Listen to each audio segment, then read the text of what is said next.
On November 6th of this year, you're going to have the opportunity to vote on a fire district capital bond measure, bond measure 3-542. I want to talk a little bit today as far as how did we get there.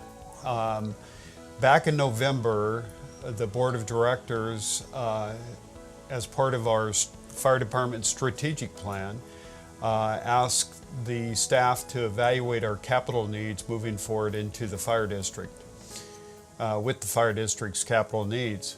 With that, we did some planning. Staff looked at all aspects of the fire district, from facilities to apparatus and equipment, and future planning as far as growth within the fire district.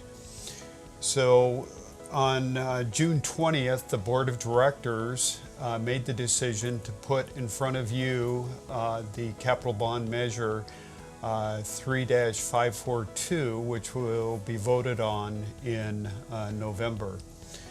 The bond measure will cover a variety of areas, which we're going to cover with you today, from the remodeling of the main fire station, the remodel of a minor remodel of the substation on Highway 170, and apparatus. We have some aging apparatus, as well as future planning for the north side of the city, as we now have a second medic unit in service 24 hours a day. We'd like to move that apparatus to the north side of the tracks to better serve you on medical calls.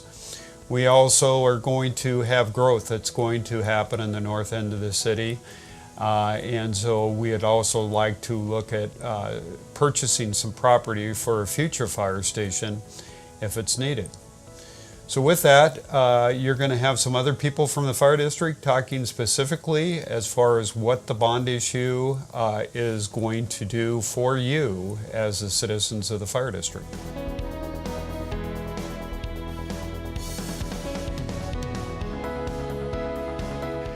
If approved, part of the bond dollars will go to enhancing the fire station facilities at our main fire station on Pine Street.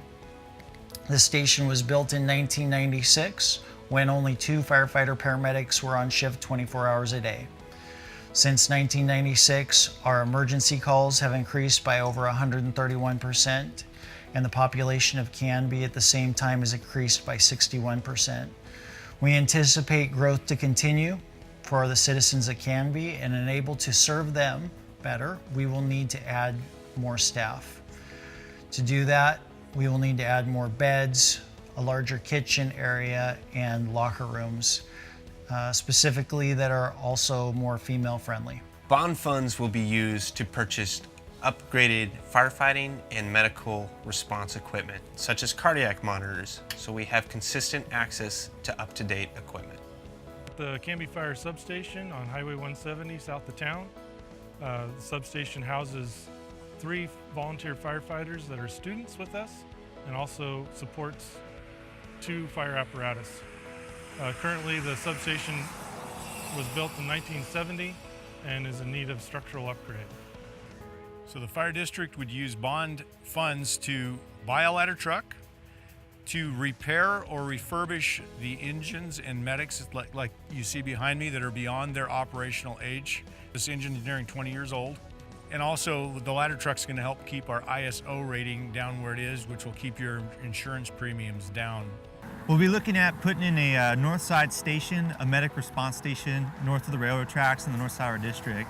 And one of the things that would do for us is allow us to decrease our response times to our emergency medical calls that are on the north side of the railroad tracks throughout our district. So another thing that the bond would potentially allow us to do should it pass is to have the opportunity to purchase some land on the north side as well.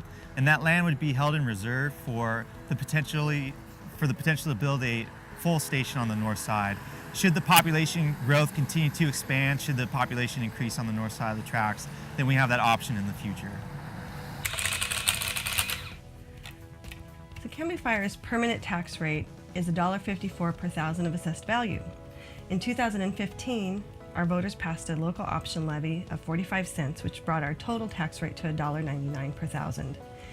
We've never had a general obligation bond, and if the voters do pass the general obligation bond this coming November, that would raise another 28 cents per thousand, which would bring our total tax rate to $2.27 per thousand.